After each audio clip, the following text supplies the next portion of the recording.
If you'd like to know how to prepare shells for shell mosaics, well, you're in the right place. I'm Helen Miles, and I'm here to teach you all the tips and tricks you need to make mosaics. I feel there should be a little warning on this video, because once you start collecting shells, you're doomed. You can never go for a walk again on the beach without looking at your feet. So just be aware of that. The first thing you need to do, obviously, is collect your shells. So this is a little haul that I got from a recent trip to a beach near Edinburgh. You must know that on some beaches it's illegal to collect shells, and even where it isn't illegal, you've got to be very, very careful not to take any shells that have little creatures inside. So anything, well, you can see when they're still inhabited, you can see into them that someone or something is still living in there.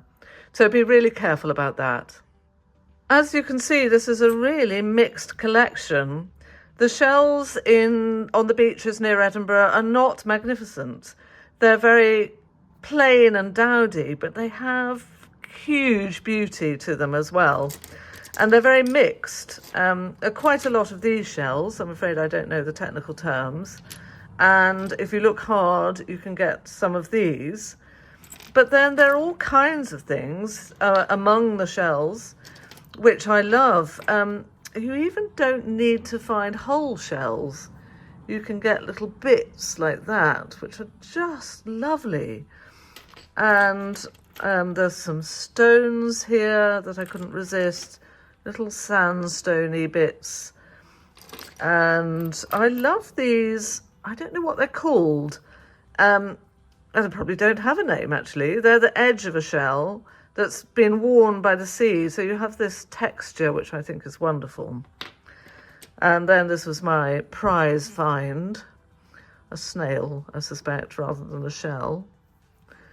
Anyway, I love it. The first thing you need to do when preparing your shells is to wash them. So get a nice big bowl of clean, fresh water. You can use a washing up tub, or you can just use the sink. Put your shells in, swirl them around. And then when you've done that thoroughly, chuck the water and start again. And do the process at least 3 times. Then lay out your shells to dry thoroughly on an old towel, and keep them separate so that they can get properly dry, because if they're touching each other, it's little pockets of water can get trapped. The next thing you need to do is sort your shells. I really recommend that you do this, even though you might be tempted to skip this stage. The point is that when you're working with shells, you're using tile adhesive, and that tile adhesive will be drying as you work. So you want to be able to reach for exactly the right shell at the right moment. The other point is that you might, for example, think that's, you really like this shape of shell, and your pattern or design will depend on that. And then it's only as you're working that you realise that you haven't got enough of these. So sort them by size and type so that you know exactly what you have before you start planning. To make mosaics with shells, you're going to use the tile adhesive method. So I've already done a video about how to use that method, and so that's going to pop up now.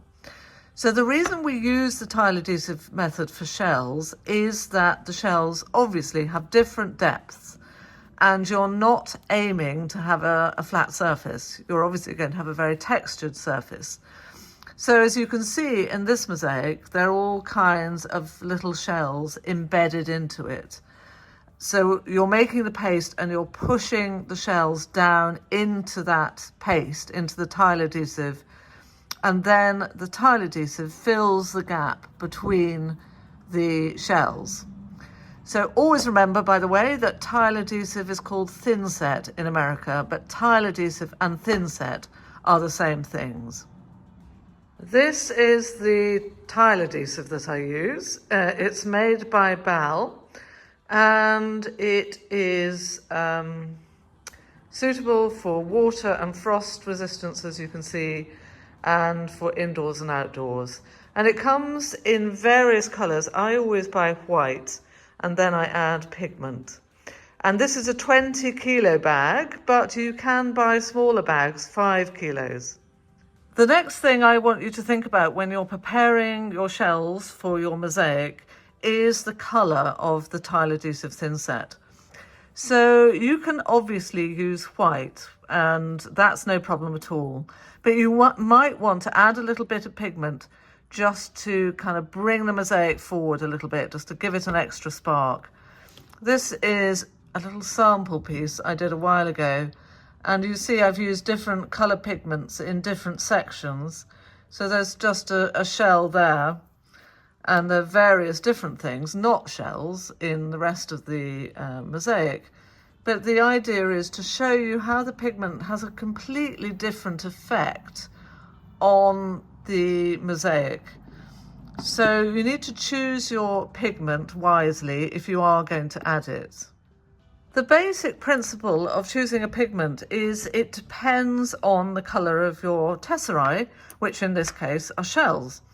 So I've got a lot of yellows in my shells, so I might want to add just a little tint of yellow to my white tile adhesive thinset to enhance the yellow in the shells. The good thing about using white, though, if you want to go down that route, is although you might think your shells are white, they are not. So even a white will show up the white of the shell. If you see what I mean, I should say that the other way around.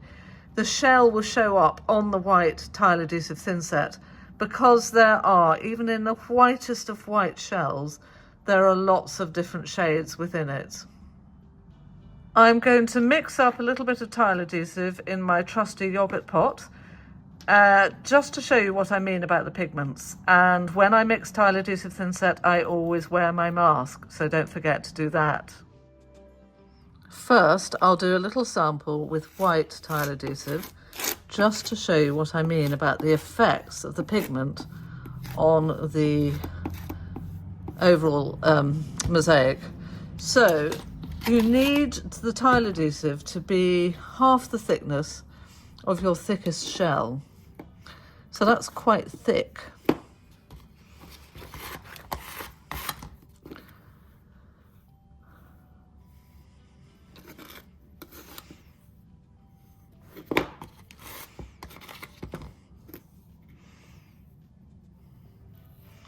There you go, you can see how thick that is from the side.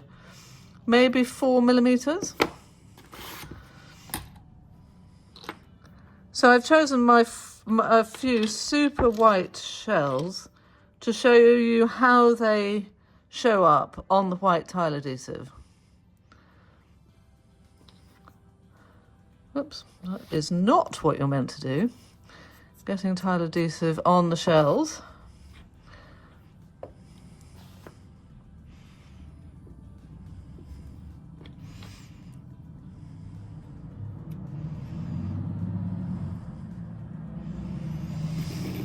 There you go. You can see they're nice and thoroughly embedded.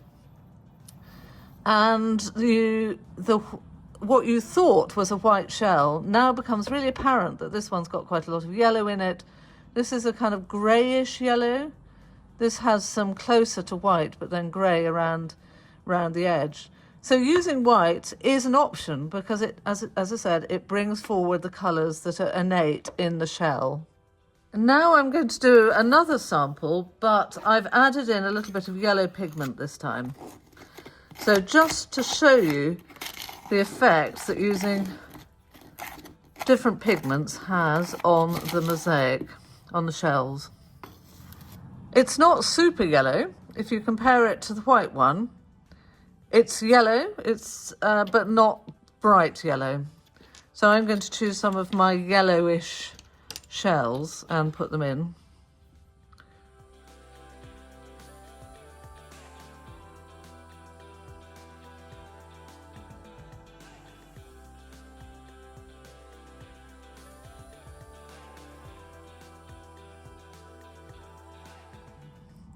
You can see it makes the shell slightly more lively than the first one. So I'm going to do one more sample, adding a touch of grey, not to the yellow. I'll start a new batch because these shells, my ones from the Edinburgh beach, have a lot of grey in them. So let's see what impact that will have when I add them to a greyish, slightly grey tile adhesive. So I've made my grey tile adhesive by adding a little bit of black pigment to the white. And I'm going to make another sample to show how the shells look on grey.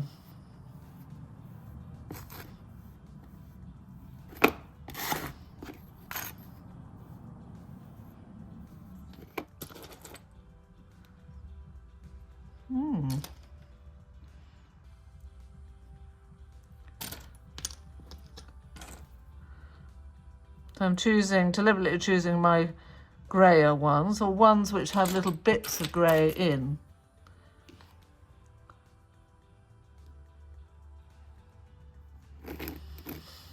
Yeah, you can see that it just gives a different effect. All of the different pigments have a different effect on the look of the shells.